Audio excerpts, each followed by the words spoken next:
last night. I was standing there looking at a monitor, and on one camera was Linda Hamilton, and on another camera was Arnold Schwarzenegger. I thought, holy fuck, I'm making a Terminator movie. It was relevant back in the 80s and 90s when James Cameron created it, and now it's so relevant more than ever. Even back then, people were already starting to see automation, robotic. It's already going too far. It's fun to play the Terminator and to do all this action stuff. I love the franchise, and women power is mighty in this film. It was Sarah Connor in the 80s, and now we're three different and diverse women here. It's just very focused on the characters, and it's just a fast, white-knuckle ride through a techno hell that comes to our present day. Oh, shit.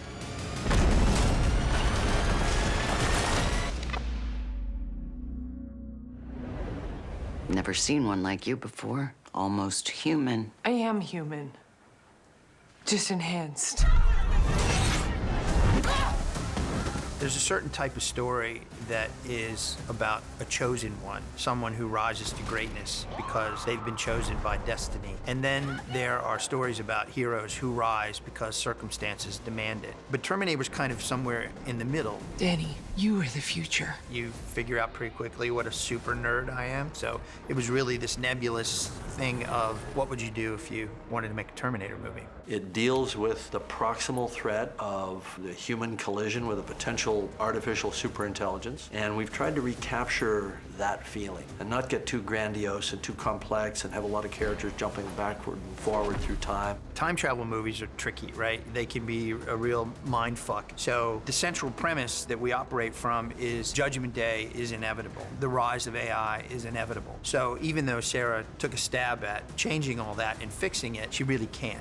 And what she did was just kick the can down the road. In fact, the new future is worse. It carries on the true story that we started telling in 1984. That it is a very lovely, linear story that could have fractured off into so many different versions of the future, but still somehow, I think we're on a straight path of storytelling. I'll be back. Tim's amazing and has such an infectious excitement about this world and these women and the story that he wanted to tell, and he really drew me in. I don't envy Tim's position. He's worked very hard. I love his enthusiasm. I love his love and appreciation for graphic novels, comic books, his ability as a visual effects artist. I get his head in position, you film it, and then we project his face onto a piece of geometry that we're slamming into a piece of CG ground. That is the world he comes from, to create this fantasy and to create this world. And we've seen that in Deadpool, and you know, we will see it also in this movie. He feels very comfortable with moving from directing a stunt to directing you in a very intimate scene. Tim has this fresh, new vision that is adding to the new vision of James Cameron and the franchise, and so I think it's a perfect match. Just want you to know that when Danny's safe and this is all over, I am going to kill you. I understand.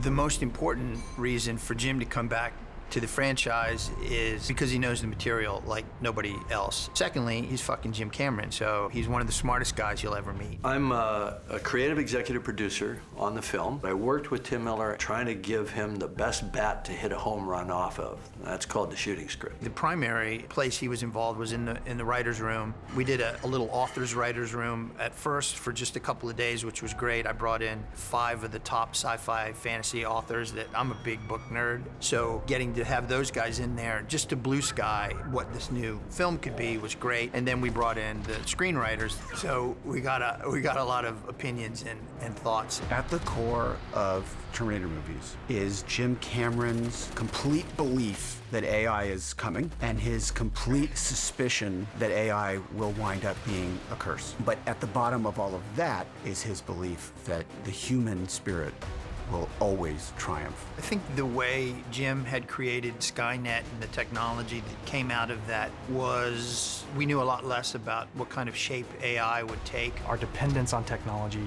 is so much more than it was back when the original films were created. So it's not just that the future attacks us by using our weapons against us, it's that the future attacks us by using our complacency against us. One of the reveals of the film is that the future isn't ruled by Skynet, it's ruled by a different artificial intelligence. The AI that's pursuing Danny sort of arose from a similar set of circumstances, but is a different AI. James Cameron is such a visionary. He's always there with that thing we don't see, and 5 years later we're like, oh, he was right. He's a visionary. Cameron does a lot of research before he writes these things, and Tim Miller, before he writes, he does a lot of research. And so they're very smart about what the future holds, and they study this stuff. There's a lot of good ideas and observations about the movie that come from that level of connection that Jim had. Jim is particularly good at those little details, those little things that make you feel the characters are real people going through extraordinary events. He's always there to say, this is thematically on point, this is not thematically on point, this is what these characters would do, this is not what these characters would do. And he, you know, as much as I think I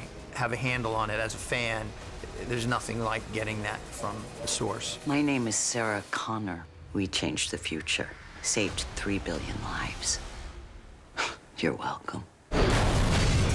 I think for fans of the franchise, the biggest thing by far is that Linda's returning. Sarah Connor is in the story. She's returned to the story, which is, for me, being a huge fan of the franchise, that was it for me. I don't think any of us really imagined that we would want to create a Sarah Connor that wasn't played by Linda. Then the question became, does Linda want to come back? I felt very much that I had worked a very complete character arc in the first 2 films, from a nobody to a warrior. I didn't want to just keep doing them without the ability to add something to the character arc. I actually wrote her a very logical email about why it would be great for her to do this. My argument was, people love this character. People love Sarah. They love your Sarah. Why do you care what happens to her? Because I was her. Sarah Connor just feels so important to the history of cinema and action, and obviously she's a woman and that's important, but she's also just a cool evolution of a human being. Sarah Connor,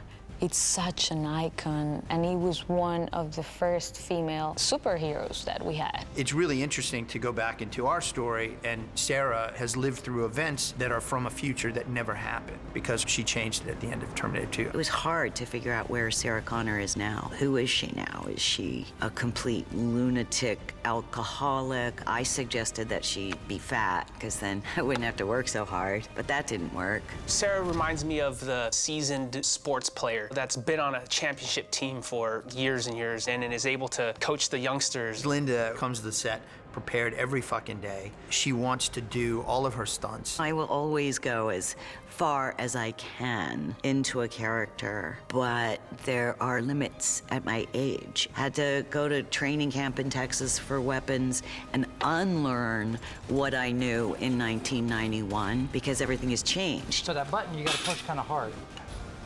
Yep, if I can find it.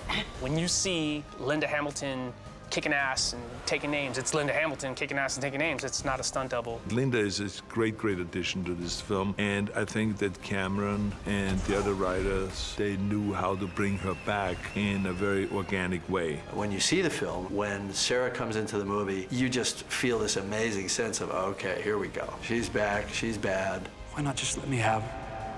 Because we're not machines, you metal motherfucker. One of my early contributions was to ask them to continue with Arnold. And I said, look, I'd love to be involved with this, but I can't be involved in a Terminator movie without working with my good friend of 35 years, Arnold Schwarzenegger. Everybody wants to see his story. Even though he comes in fairly late in the movie, his journey is something that I think the fans will find interesting, and it's got its own special arc. The Terminator movie was really the big breakthrough for my career. It was really the first movie where no one asked to show a bicep or an arm or the pectoral muscles. I think it was all about right here, the face. Even though it's a new character, it is essentially the same character, just at a different point in his evolution. We go further with his ability of adopting human behavior. He has been around more with human beings, and therefore now he has become more human. Do you believe in fate, Sarah? Or do you believe that we all can change the future every second by every choice that we make? You chose to change the future. You chose to destroy Skynet. You set me free. The journey he went on is a journey of self-discovery. It's not because somebody programmed him to be a good guy. In fact, it's the opposite. And what he chooses to be is a hero. We spent a lot of time making him probably the most interesting Terminator, T-800, that you've seen yet. And he does have a couple of pretty good funny lines, as only Arnold can do. This will be very hard to explain to Alicia. And it makes it very interesting, and from an acting point of view, much more challenging, because you have to find those moments, and you have to kind of rely on Tim Miller, who is the director, to dial me forward or back, you know, to say, well, this was a little bit too human. Let's do another take where you act human, but you're still clumsy and you're still machine-like the way you talk. Arnold's the king of action films. Arnold in person is impressive, but Arnold on camera is magic. And I can't explain why the best actors have this undeniable presence when they're on camera, and Arnold is just one of those guys. When Arnold finally got here, it was both mundane and so surreal. While I'd be like, damn, that's Arnold Schwarzenegger. I feel really lucky to be acting with him and just like seeing him looking at me, and I was like, I cannot believe this. This is not real, you know, like I've seen him so much, and he's such a big star, like worldwide, and I cannot believe that yet. It's just like a dream, but it's real. I'm delighted to work again with Cameron, to work with Tim Miller, who I admire tremendously, and to work with Linda Hamilton and with all the new cast. I'm so happy to be with Arnold again. I kind of want to hug him all the time. I don't know what that's about. And the shared sense of history and the things that being back together with him bring to mind. You've been tracking me? If you want to keep your phone in a bag of potato chips, then keep your phone in a bag of potato chips. Second team in, Jack's working. I like a good action film as much as anybody else, but if I don't care about the characters when shit starts blowing up, then I don't really care about the film. First and foremost, I really want to make you care about the characters, and I think we achieve that. All of them are compelling and interesting in their own right. Natalia is the face of the franchise moving forward. She's the new John Connor. She's kind of the audience. It's just the same reaction that any of us will have if we're working and suddenly a Terminator appears and someone is trying to kill you. Come here. Let me show you around. In this day and age, when there's so much going on with immigration and closing borders, that just seemed like a really interesting thing for us to do, that the most important person in the world is this blue-collar girl, this nobody from Mexico City. Dani Ramos, she's a good person and a great human being, but she's not the one you would point to in a lineup and say, oh yeah, leader of the future, leader of humanity, absolutely. How do we win? We win. We're keeping you alive. She doesn't have that air in the same way that Sarah Connor didn't have that. Natalia is our hope for the future for this franchise, and she's got it like 150%. She's the most fluid actress I have ever worked with, and I mean ever. She's just got the most amazing instincts. I love Natalia and Linda so much, but it's a very delicate balance having 3 people in a group. It's a hard balance to strike, and it's been so sort of seamless and loving and wonderful. I think we've been able to be really weak around each other and really strong around each other, and it's just been such a wonderful thing to go through this with them. We are all like strong, independent women that we're fighting, but I really like the fact that we're 3 women in the new Terminator. I'm not gonna live in fear the rest of my life, even if your plan means that might not be long. I want to stand and fight. So we choose our weapons and our ground. We're gonna set up a Kill box. kill box, and then we're gonna use me as bait. And then we kill that thing. Okay? Grace is the character that I think the audience will identify with, and she is the star of the action set pieces, and she's the character that dies at the end. So I have to make you care about her, so her death is meaningful. She is this sort of nobody who gets plucked out of unimportant existence and is called upon to take the reins in her own life and to act bravely and selflessly. And I think we're all really invested in stories where people risk not just their lives, but their comfort, and they take the reins of fate. Talk. talk fast. You first. With Grace being this augmented super soldier from the future, it opened up a whole other world of opportunities for how these action scenes could be. Grace is built to fight Terminators, so super speed, stronger than normal, ability to take a lot of damage, enhanced senses, hearing, eyesight, things like that, but still with all that human heart and human drive. Is she good? Is she bad? She's definitely not entirely human. How human is she? She's a pretty interesting character. Mackenzie, she's a fantastic actor, and she's very emotional. She's got her career in indie films mostly, and she has a lot of humanity. You instantly like her, which is why I chose her, because I need the audience to identify. Mackenzie is supposed to be a super soldier from the future, so we had to put on a lot of muscle mass to make her look as badass as she does right now. Ever seen something like that? Or with that? The training was important for the way that I carried myself. I think all of the aesthetics are really fun and it's what you point to, but more than anything, I wanted to carry myself the way a soldier or an athlete carried themselves, of which I am neither. I never carried myself that way. She has been eating 5 times a day, every 3 hours, just to make sure that she gets the protein, so we feed her muscles with proteins all the time. Mackenzie is going to get the attention for how she's transformed her body, and it's wonderful to see what she's done and the strength that she's discovered. It's been really intense, but it's been great. I think when you anticipate this, it's like a movie montage in your head where I'm like listening to Eye of the Tiger and pumping weights and then boxing and everyone's like, wow, she's great.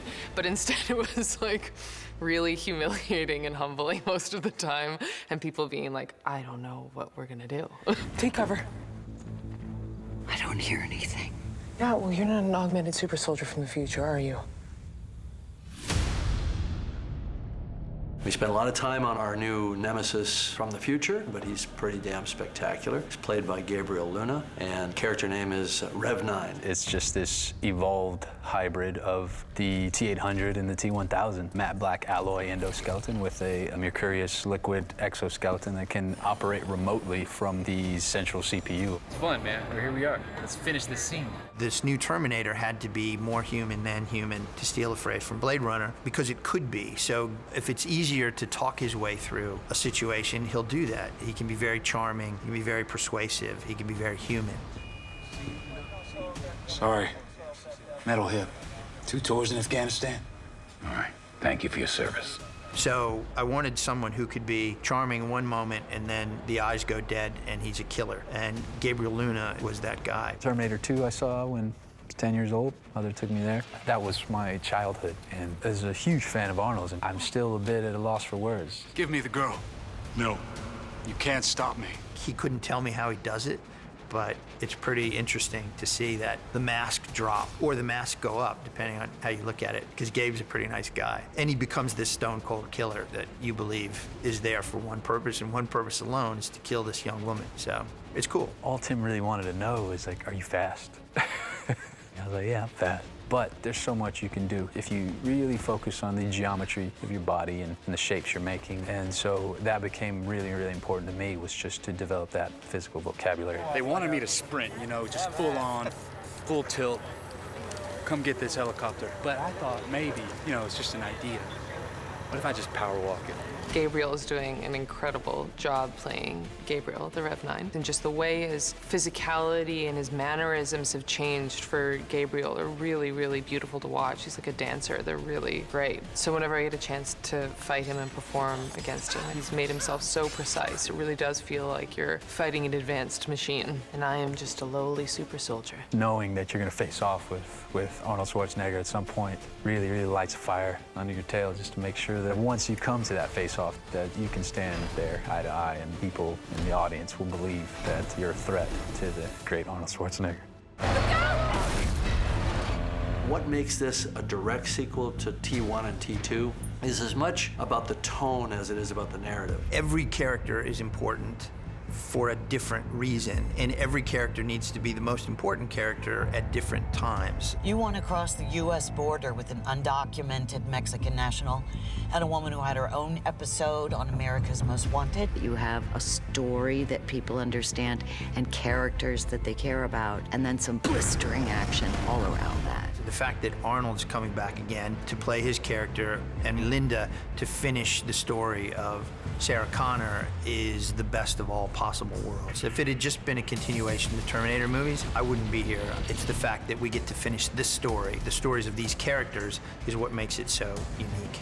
A Terminator has just killed your whole family. What do you do?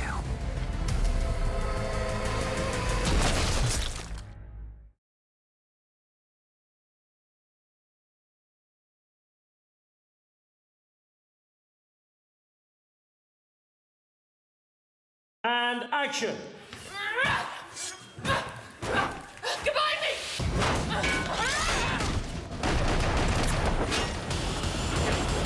When I arrive, what should be a 10-minute get in, get out kind of mission, all of a sudden turns into this really incredible 2.5-hour chase scene, which all great Terminator films are. This new film recaptured that tone, that intensity, that take no prisoners feeling. You come with me or you're dead in the next 30 seconds. The action is 10 times bigger. It's like we're falling out of a what into a what, and then what? It's all good until someone loses an eye. We're gonna wreck some real shit, right? We're gonna smash some fucking trucks. We're gonna bust some shit up. The way it is written, it is huge. We do a lot of great action. Of course, it's technology and there are special effects, but we're all trying hard to make it look real and to do as much as we can. At each stage, I kept getting more and more excited about it.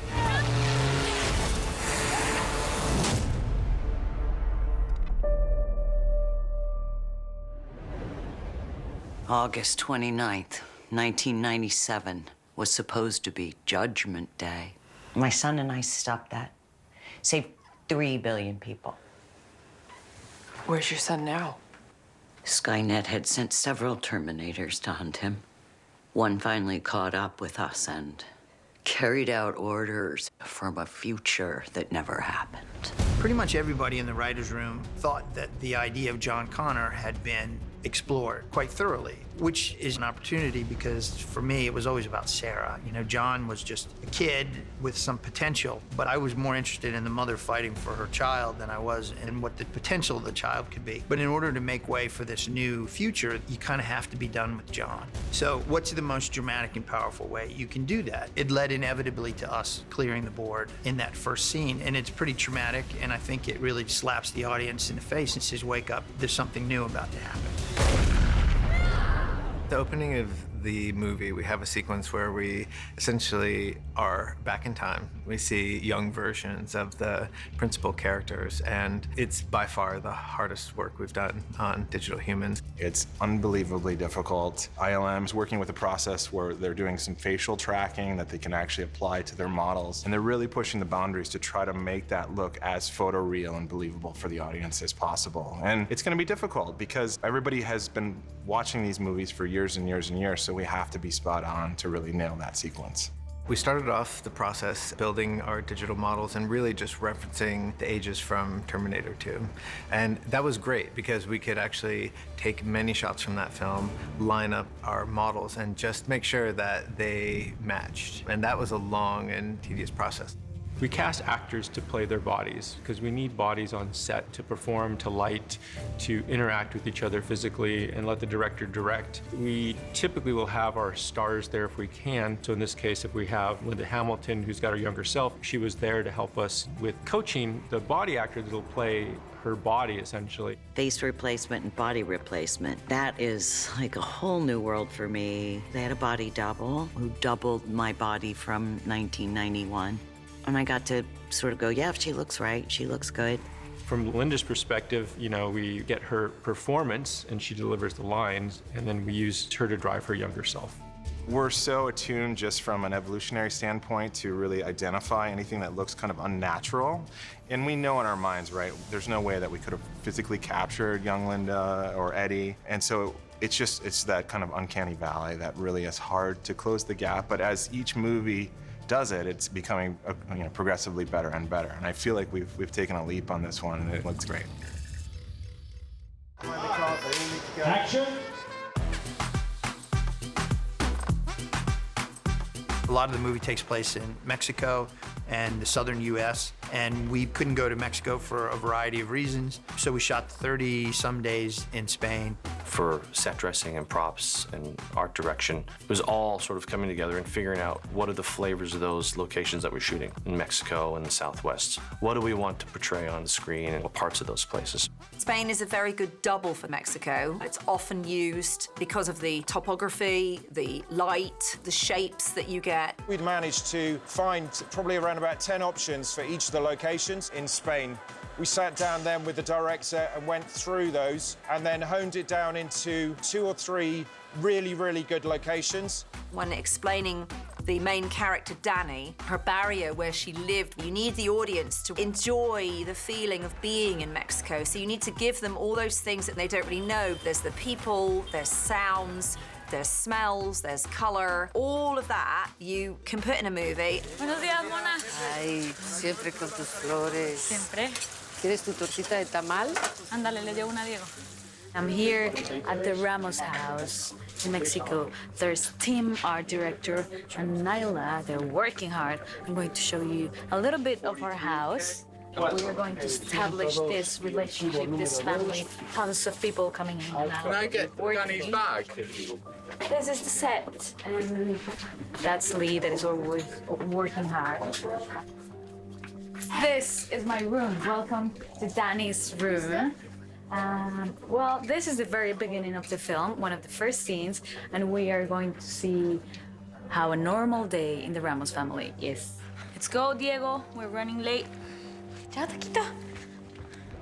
It's all about the layering. We used graffiti, but the graffiti that we used for Mexico was not maybe how a lot of people think of graffiti, like words or tagging. We had an artist who did paintings. We reference Oaxaca, which is a town in Mexico where they make all these beautiful little figures that are in bright colors, and they're quite amazing. We would paint a building and put up a mural, and we'd come to take it down, and they're like, no, no, no, no. We'd rather have the mural stay up because it's such a beautiful piece of work and it takes a lot of talented people and a lot of time to create it. I'm from Mexico City, born and raised. My mom was born in the States, but her family's from Spain, and I love Spain. But Madrid, it's very different to Mexico City. So when I arrived to set, it was like, Diego, just meet with the art department heads and just to make sure that it's authentic. And I didn't want to overstep my boundaries. It's not my place, but at the same time, I wanted to try and help them with any doubts or any questions to make it as authentic as possible.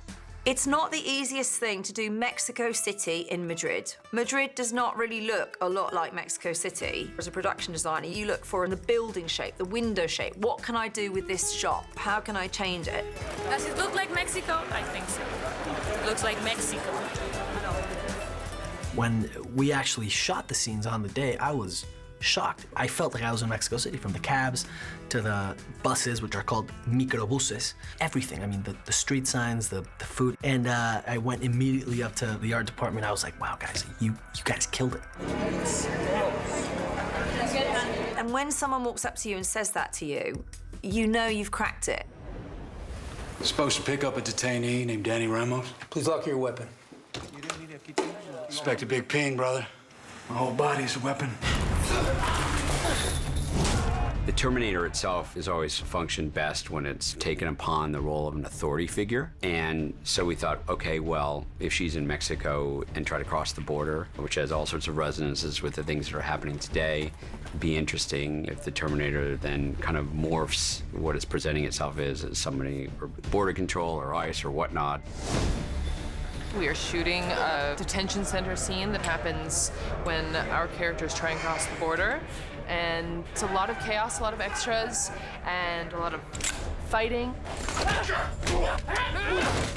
This is a baton that they gave me that I'm actually not allowed to use, and somebody is always watching me in case I hurt someone.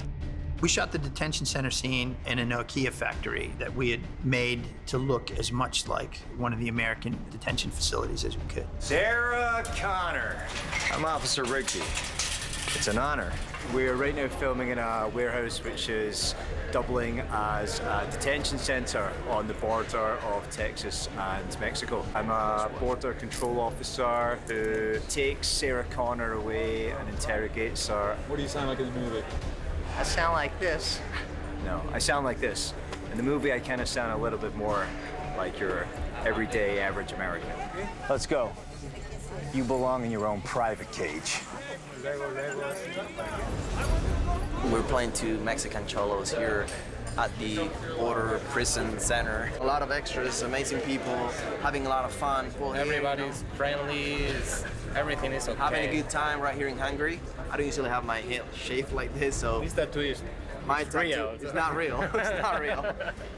Yesterday when we came here, it was so shocking and it was so moving that Tim Miller, our director, was crying, but he was just asking everyone to forgive him for all this, you know, like suffering we're like recreating here. I got on the PA system and apologized because it was hard being there. Likewise, I believe these people, the Border Patrol, doing their job. It doesn't vilify anybody. It just shines a light on a situation that is unfortunate for all concerned. So it was very emotionally powerful. All the actors felt it when we were there. It's quite emotional coming in because there are hundreds of people in these cages and you think, this really happens. So I made a real point of just talking to people so that we were all in it together. The great thing about working on projects like this, they do such an amazing job, and to dress in the set and dress in the people, and you kind of feel like you're, you know, where you're meant to be. It's also very poignant and thought-provoking filming somewhere like this right now as well, because this is happening. It's rehearsal, I'm sorry. Bye. 2 days ago, my commander had them tattoo these coordinates on me. Whoever sent you these texts is the same person I was told to go to for help. What does it mean? It means we're going to Texas.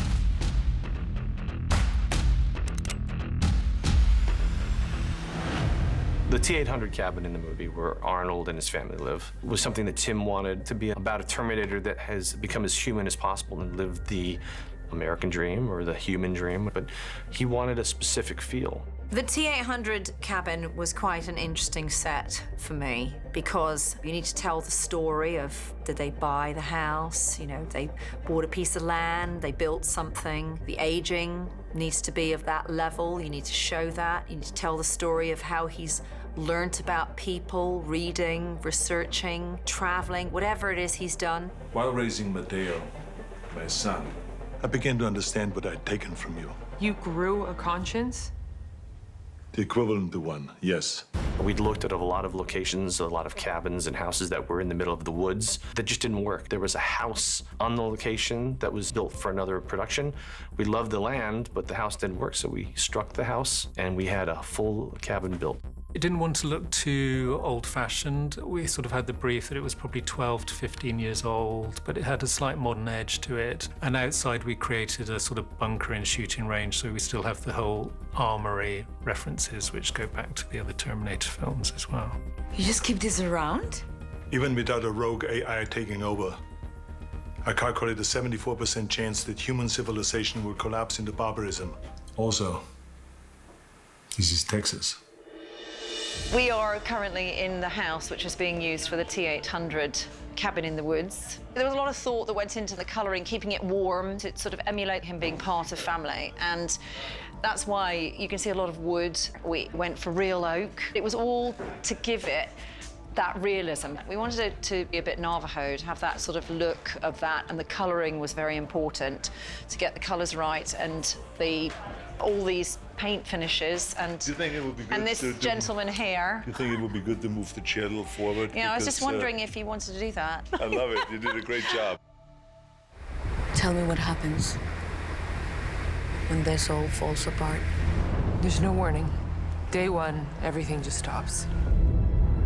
By day 3, the whole world was at war. The main goal, the main purpose of Grace's Future, the film, is to show that this is not a happy place, this future, and really to show what the stakes are, because if our heroes lose in the present, this is what's going to happen.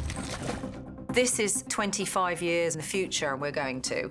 Tim and I talked about how far you could go with that. Science in this future is not slick and well-designed like Apple. It's more of a, we're gonna do whatever we can to fight.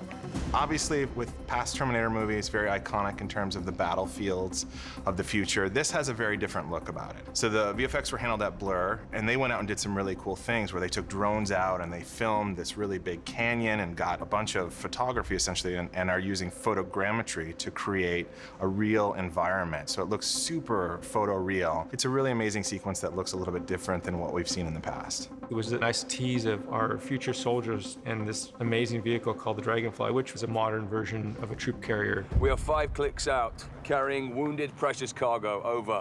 We're inside what I've been told is called the Dragonfly, and it's a helicopter from the future, and it's hard to say what it's gonna look like because it's all blue screen right now, but God, I can't wait to see it. With the Dragonfly, Tim made his decision that the way that it looked was going to be this quite sort of heavier, chunkier piece. They've just come from a mission, and they're landing back at the base when the Rev 7s catch up to them. We are dirtying, spritzing, blood, dirt, mud, all this good stuff. My friend Tom here noticed the scars. This is one of our flash forwards to the future, where the Resistance is trying to stay one step ahead of the horde of machines. And Tom here is one of the leaders, so just making him suitably a mess, because they've just been in battle. A battle is not about infiltration, it's about the most effective killing machines you can find. So the Rev 7s look very different than the Rev 9s, and they don't even make an attempt to be human. And they're pretty horrifying creatures when they show up. They're just there to fuck shit up. The Rev 7s are 7-foot-tall liquid metal and endoskeleton combined. Once you sort of decide on, we're gonna do the endoskeleton with liquid metal over top of it, then that kind of becomes the technological basis for everything Legion does in the future. So everything is that. And so I thought, how is it gonna kill people? It's gonna make these tentacles and fucking stab them to death. Humans have some weapons to fight back. They have these large rifles that fire these depleted uranium shells that are able to blow holes through them, but doesn't necessarily stop them. When we did those flash forward scenes, I'd say we really were aiming for something that almost is the feeling of a memory or a fever dream, more impressionistic. I really thought that this is more about like how we really don't want this to happen than it is about like, wow, it's cool, they're blowing up robots. And so it was making it seem like a kind of a nightmarish memory.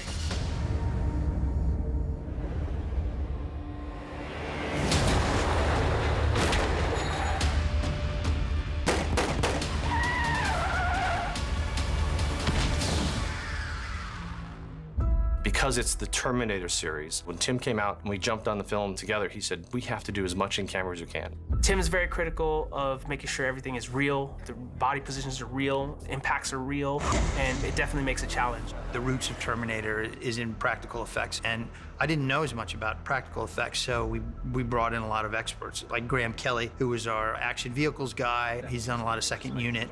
Phil Silvera, who was our second unit photographer and stunt coordinator. Phil's quite comfortable with big car action scenes, so I would write kind of what I want in general, and then these guys are gonna say, yeah, this is stupid, or that's been done before, or this is not possible, or here's how we make this cooler. Action!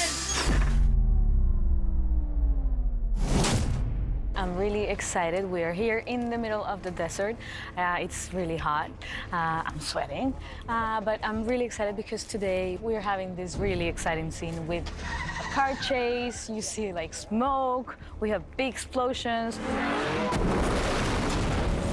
The freeway location is a difficult place to film. We looked at around about 6 or 7 different freeways within Spain. There's so many different departments who are needed to be involved in that, including the stunts department and the rigs and special effects. They did an incredible job under really, really difficult circumstances, being out in the elements and shooting in heat.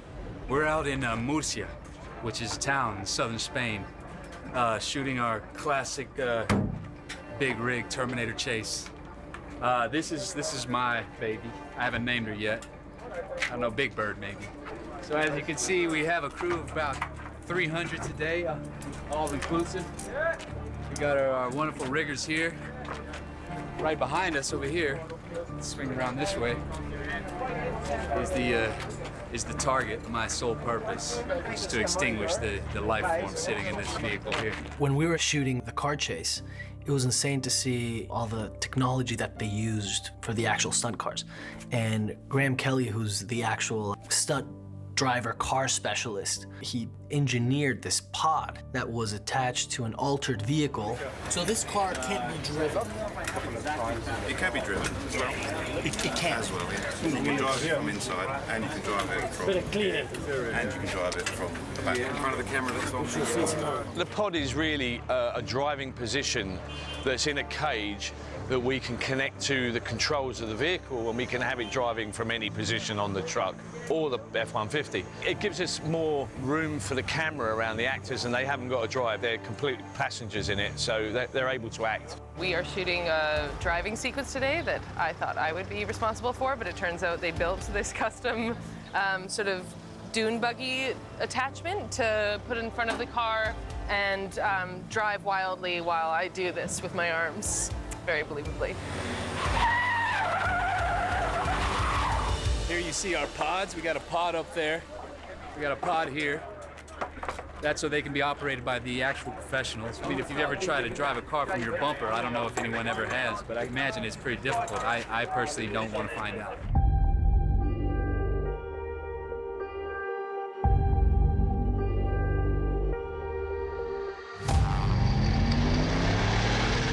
It takes some skill and some paying attention because you've got a lot of cameras and everything, and you really can't see what's behind you. And it's long, so you have to really plan ahead for turns and obstacles and things like that.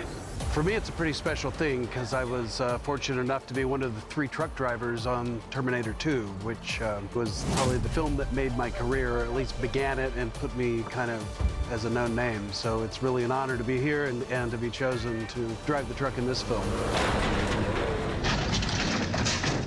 It's really a cool truck. It's an ex-European military truck, and it's a 6-wheeled beast. They've added some power to it, and we've got 6 of these things. So they all just run really better than anybody would expect them to. We're about to destroy this taco stand with a very large truck and hopefully make it a very small taco stand after the fact. The F-150 comes barreling round this corner, makes a hard right turn, loses the back a bit and gets past that. And our N10 truck is coming from the same direction. He's bearing down on her. Obviously, he's slower in the bend, but he doesn't care about that taco stand. So he's going to smash that to pieces, just going to demolish it. 3, 2, 1, action!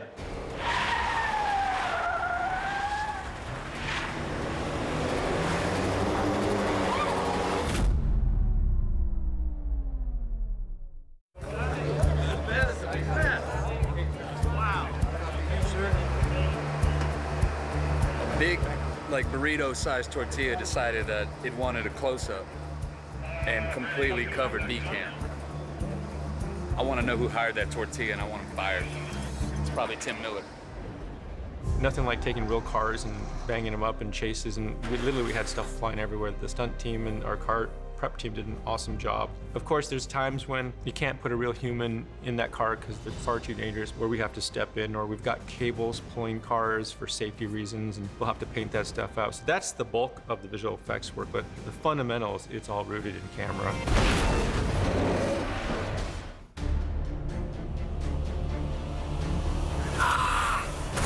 The whole final sequence of the C5 getting into the Hummer, in the plane, falling to the dam, the water work, it's just huge.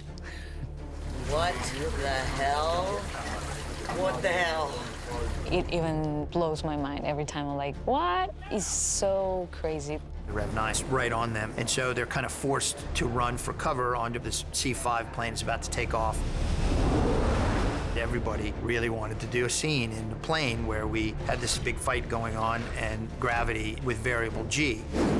I talked to some pilots to research the action for this, and you don't get 0 G by a plane just falling. right? Which is what a lot of people would think. If a plane is just falling and people are inside it, they just fall to the front of the plane and stick to the wall. The way you get variable G is like the plane was essentially doing this. And in that little area where it's between up and down is where you get 0 G. So I talked to the pilots, and the way to do that is you have a plane that's coming apart, engines are being ripped off and wings, while at the same time the autopilot is on, and the autopilot always tries to get the nose up and level. There is a weightlessness and an auto-correction that happens, which is going to play out throughout the sequence, because those are the things that actually happen. This allows us to have this sort of really complicated mind fuck of a fight inside that. The C5 sequence is amazing. Tim went in with his previous team and just spent months and months working on that. We motion captured a bunch of the action, and off of that motion capture, then we have a digital animatic version of a previs that Tim constantly refines. When you see the animation come forward about all these people being thrown up and down in a plane that's crashing, it was so much different from the other pieces that you've seen on other movies. Trying to remember where gravity is not usually something you have to worry about as a filmmaker, and especially if you shoot out of order. It's like, okay, so the plane is rotating, which means gravity is going to be pushing them against this wall. We're also going down, which means gravity is going to be going down. And we're also about to shift direction. So it's a lot of stuff to kind of take into account where the orientation of that plane is. And it was by far the hardest thing to choreograph and figure out. So as you guys are coming to the bottom of the stairs, she starts this turn here, and it'll throw you sort of down and into that wall there. That'll put Danny here. That'll send Linda going this way. That'll send Arnold hanging for a beat there, and then as the plane rights itself, it's going to go up this way. If just one thing is off, if the hair is not in the right direction when someone's going up or someone's going down, the hair's going one way or doesn't look right. Neil Corbold, who is a special effects genius who has built the gimbal on this, has made it great for stunts to kind of figure things out on that set piece. Tim wanted 0 G moments in the crashing plane, and one of the ways I thought that we could achieve that would be to rotate the whole set. So we had to determine what size set we needed, and a real sort of C5 Galaxy's 120 to 140 feet long. We couldn't obviously build all of that, so we built 60 foot of it, and we can stick a blue screen at one end to give us the depth that we need. It is a gimbal that is over 80 ton of steel. It is a mammoth piece of engineering, and we built a C5 inside of it. It's probably one of the biggest rigs I've built. It revolves 360 degrees and tilts 10 degrees either way. It's the world's biggest washing machine. This has taken us 5-6 months to design and another 5 to 6 months to build it. So it's been quite a long project. Action on the rig.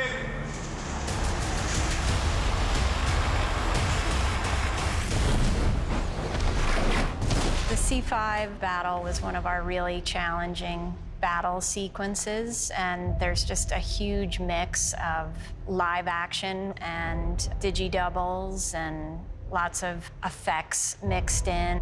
The Rev 9 is able to wrap up the T-800's arms while they're grappling, and the T-800 just pulls out of his flesh, and we see the mechanical arm underneath. There's a huge amount of VFX, and so the process is Julian and Tim will sit down and they'll cut the sequence, and then they'll come to me and they'll say, okay, well, these are the VFX that we need to enhance this and bring our vision out. So for instance, there's a huge tear on the side of a C5 plane from the collision, and so we have to add that hole in the side of the plane and extend it. And so there's a massive amount of work within that, but hopefully it goes unnoticed.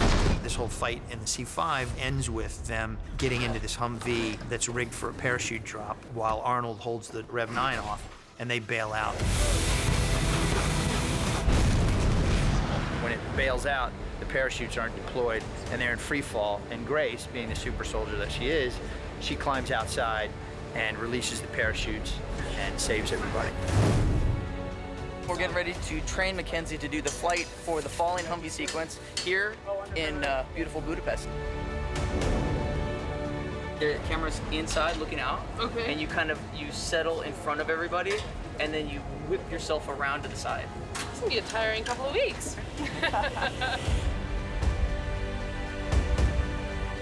We are shooting a scene on wires outside of a Humvee where I'm holding onto it as it plummets down to earth. It's very fun to swing about up there and a little painful. Linda Hamilton, Natalia Reyes. They have just been pushed out of a C5 that was also plummeting down to Earth. And now we're trying to open well, really me, I'm doing a lot of the legwork. Open the parachutes so that they can land safely on the edge of a dam. This is for our high-speed winch system, so I'm able to actually fly her with this remote. And it's kind of fun. It's nice to be able to go up and down easily, so no counterweights for us today. I'm really jealous. I would love to do that. You'll see it. It's so cool. Linda and I are going to be inside just moving like crazy. So this is a roller coaster today. Behind me is the set of the spillway, and we have huge waterfall effects and also spray effects as well. The other way we have it's the same scene, and we have a 6-axis motion base with a Humvee on, so at the moment it's in its horizontal position. When we get the actors in, we can raise it up 90 degrees, so it's vertical, and we can do all the close-up stuff on here with the actors, keeping them nice and safe. And on the other side, we can do the big stunts and wider shots to show the scale of what we're trying to do. Do you see this Humvee over here? You see all this shit? Just fucking insane. Look at this. This is the biggest thing that I've ever been a part of by a long shot. These cranes are giant. That sequence there, I'm personally very, very excited. I like all the sequences, but I really like that sequence. The minute that they hang you upside down, you feel nauseated. Linda's having so much fun. She loves water parks, so. I love sharing water. I do. Jump on in. Come in. So much fun. You have this big underwater sequence where the Humvee is tumbling, being washed down the river, while this Terminator's coming after them to kill him. It's pretty fucking cool. For the underwater sequences, they did a lot of tank work where the actors were actually in an underwater environment. There's no way to replicate the authenticity of the actors actually doing it. And so we really appreciated that they were willing. So we got fantastic plates to start with, and then from there we're just kind of augmenting and creating this very turbulent river environment that's around them. The Humvee underwater sequence was shot on a huge blue screen stage, and then all of the exterior has been created in a digital environment to make it feel like they're under this huge body of water. We actually got to do 2 underwater sequences, both the Sarah and Danny underwater and then the Terminators underwater fighting each other. And those were really fun because Tim wanted to play it very murky and very dark, and yet these eyes punctuate out of the darkness, and it's very creepy, and I think it elicits everything that the original Terminator film did in terms of who these characters are. He's gonna swim up against the windows, and that's what he's gonna punch, and then we have big visual effects as the blades coming through. It's gonna be badass. You have too much CG effects. I think the audience nowadays, they can see it. It's great to combine visual effects and special effects together, and I think that the more you can mix it up and you keep the audience guessing, the better it is.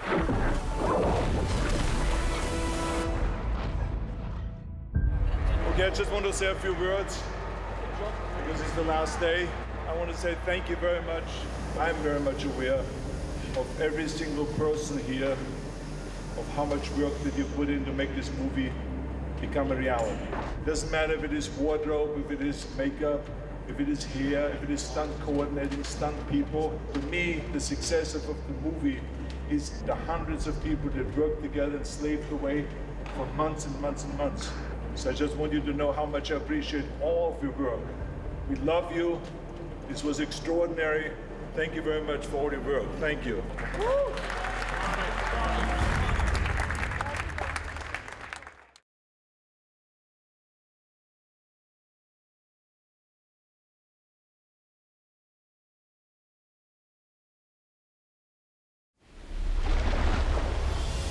The big ultimate fight is in the turbine room of the dam. I suppose in a way you often expect the ending to be some big dramatic thing, which, you know, to be honest, it works, doesn't it?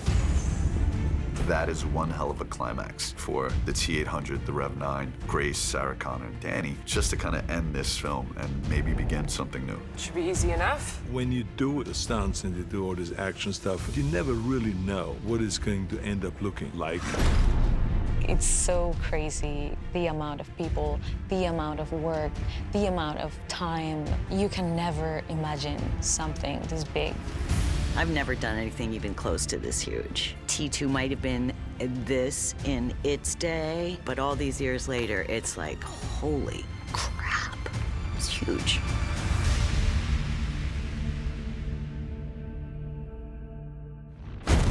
This dam is really cool, and it's a real dam at this river between Portugal and Spain, where the water goes down a slope and then it's launched on a curve, and it shoots out about 250 yards down the river. The guys at the dam told us, if you're standing next to it while it's running, it displaces so much air that it would suck you in like a jet engine. It's crazy. We are currently standing on the top of a turbine hall. We decided to go with the Francis turbine, which is what you can see here. And that seemed to work very well for all of the action that we did. And it gave all this layering and all these different walkways that you can see behind me. And it also assisted us in a lot of the storytelling. It's kind of Danny's big moment where she's like, okay, I'm done running. So it's a big heroic moment for Danny inside this big fight where I think it's really different. This is our kill box. This turbine hall that you're in at the moment is actually loosely based on about 5 different turbine halls, one of which I was very lucky enough to visit that was actually in Spain. The whole way that it's been designed, it just worked perfectly. It was really important to make as much as possible that we could literally cram inside a stage that was real. We've built nearly 2 full turbines. There's a half pit, a full turbine, and then this is another half turbine. So we decided to extend it and make it so it's 6 turbines. So when it actually gets shown and you see it, that will be a CG extension to make it look much bigger. We're in this amazing set where we'll be replacing a good chunk of it and adding a huge fight between our Rev 9 endoskeleton, our heroes, of course Arnold is our T800, and there'll be a lot of people wearing interesting hats running around because of the nature of some of our stunts. We have to take our heroes and basically replace our stunt players. So putting other people's heads on other people's bodies in order to pull that off, including removing someone's head during part of this fight sequence. We've been preparing for it for many months, and even more people than us have been preparing for us to be prepared for it. So we're very excited to have an amazing final fight sequence.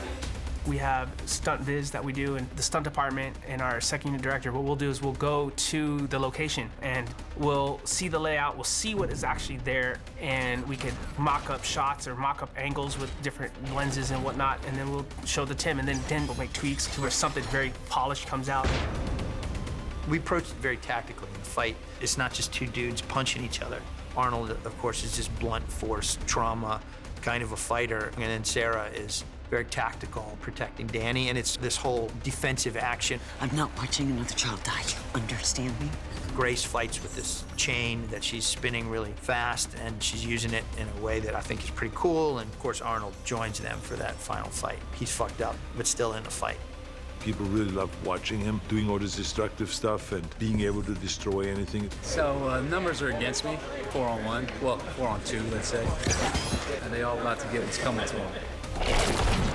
Gabriel splits into the Rev 9 Endo and the Rev 9 Ecto human-looking facade. And we do that with Gabriel playing one of them and his stunt double playing the other. To the audience, the Rev 9 will look like our actor Gabriel, and eventually he'll split, and then his skeleton essentially leaves his body as if it was underneath him, and his liquid form separates. And then he'll be running around as this kind of skeletized version of him.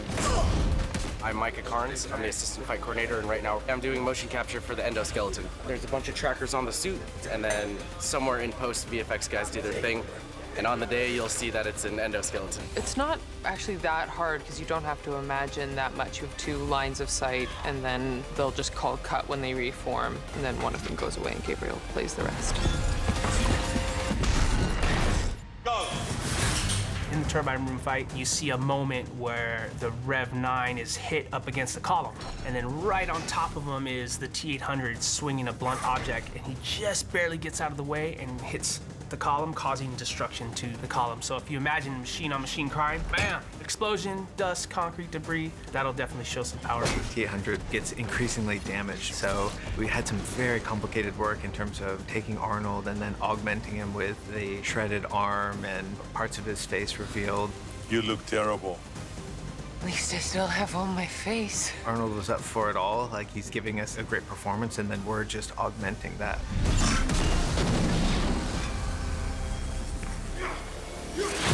stunt doubles do the more dangerous stunts, and they're great at it. This guy, Jason True, man. Thankful for him. Freddie Bosiegas is a rock to the show. I can't say enough great things about him. So what works with that is she tried to kill me, I shoulder blocked it, now she has to drop and do push-ups. So you have to be on your toes at all times. Jason Domenico, who is one of the best stunt riggers in the business, is here, and he is doing some amazing rigs and keeping the actors safe. Jimmy Chu and Micah Carnes, who I've worked with for a long time, are great at designing action. We work very closely at doing these fights, and they're great at working with the actors. That's my boy Jason up there, taking a pass at our very cool, very Terminator-y entrance. Today we are doing the jump off the turbine rail over there. It's a 3-part hand pull. I'm on his full line that pulls him forward over here. We've got 2 more lines, one in case him afloat. The other one is his back line that kind of slows him down on the way in. So it's kind of critical because if I pull him too short, he'll hit the rail on the way over. And then if I pull him too far, he'll miss his mark.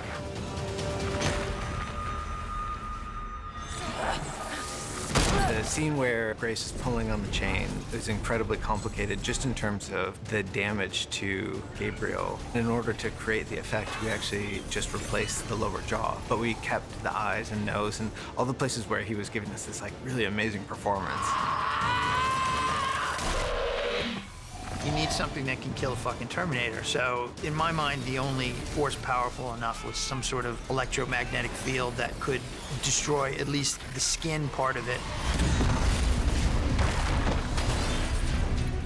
And then this seemingly indestructible endoskeleton would be the final leg of the battle, and that's what we have to use Grace for. I'm sorry, Grace. This thing is basically unkillable. It takes the combined efforts of all the characters in the film to take this thing down. I'm gonna kill you, fucker. It's just nonstop. It's like hit the floor and smash your face, then get up and then grab her and pull her up all day. I think the most exciting part of it is that all the action has a background and has a deep urgency within the story. The action is always about character. It has to be rational, it has to be believable.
Necesito tu coche. Ahora. ¿Quieres que te lo repita? Ok. Agárralo, pues.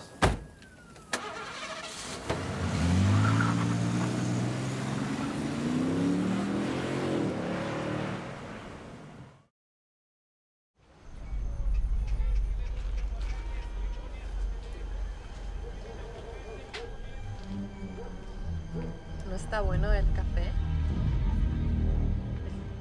¿Te comió la lengua el gato o qué?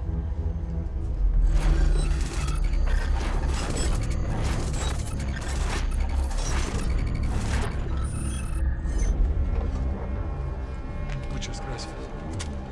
Aquí tiene. ¡Eh! ¡La cuenta, cabrón!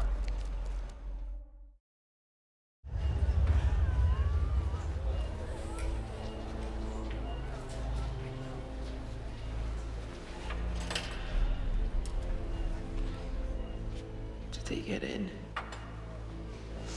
Did they breach the base? No. All terminated. The commander? Safe. Right over there. Thanks to you. How bad are my injuries?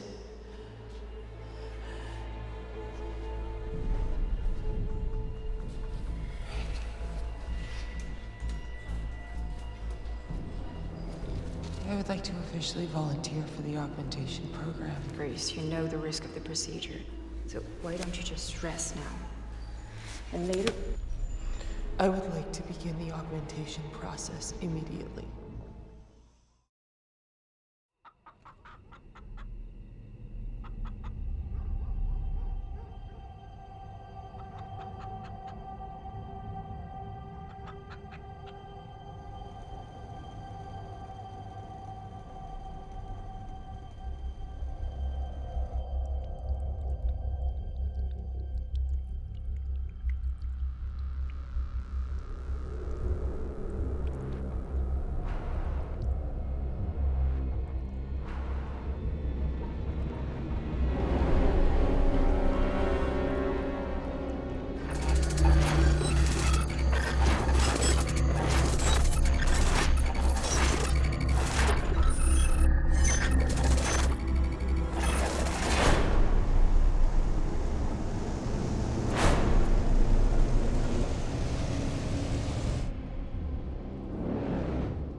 Atención a todas las patrullas. Tenemos nuevas coordenadas. Los sospechosos son miembros conocidos del cartel de Sinaloa. Wanted by Mexican and American authorities. They should be considered armed and dangerous. Deadly force is authorized. Over.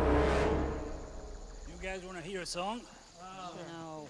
I got Coyote Blues, Tell It to the Tumbleweed, Coyote Jr., that's about Flaco. He sounds like a goat being strangled in the desert. Wait. Take cover. Soldiers, heavily armed, flanking us. I don't hear anything. Yeah, well, you're not an augmented super soldier from the future, are you? We have to hurry. Estén atentos. Los sospechosos están 220 metros al sur de punto de control 7 Bravo.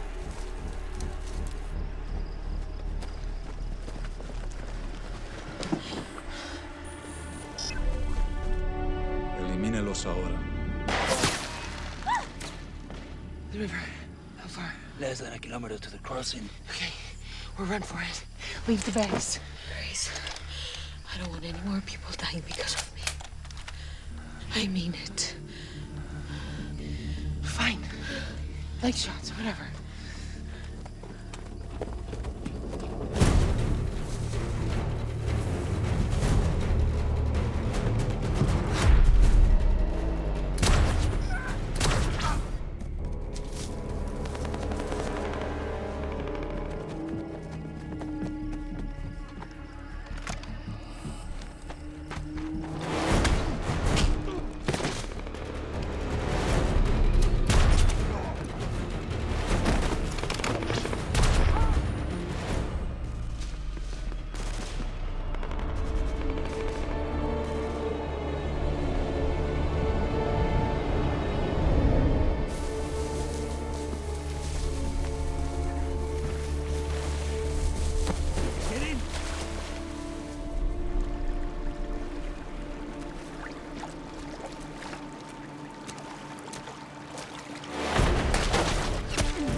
There's a door beneath.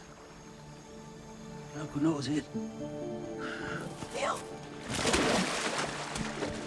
Theo!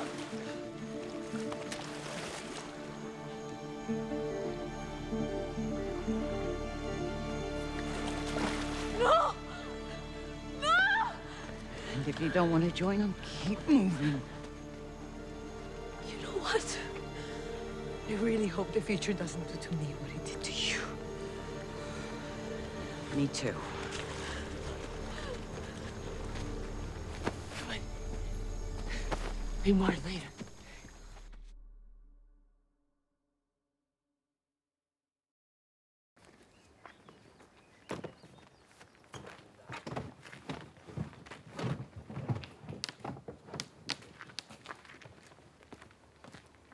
Miss Connor, can I talk to you?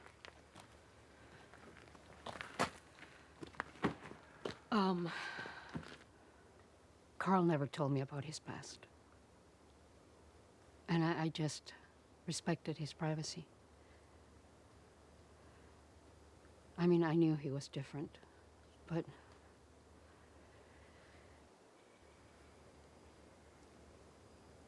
he told me what he did to you. And what he is. But I also know what he has become since then. Believe what you will, but it cannot change what it is. Him, not it. Whatever you think he is, we love him. And I know he has to make things right, but you're taking someone very important away from us. So please, bring him back.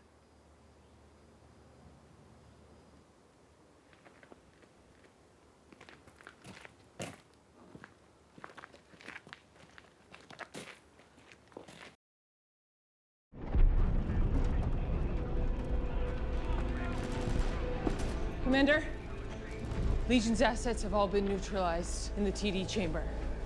But my team's detected a recent event signature. Mexico City. Rev 9's already gone through. That's it then. For the tech teams to start prepping the device. Send me.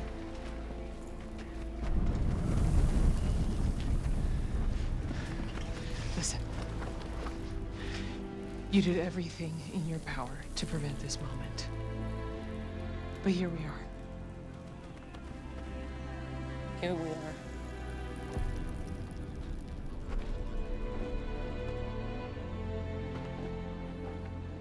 Please, let me save you.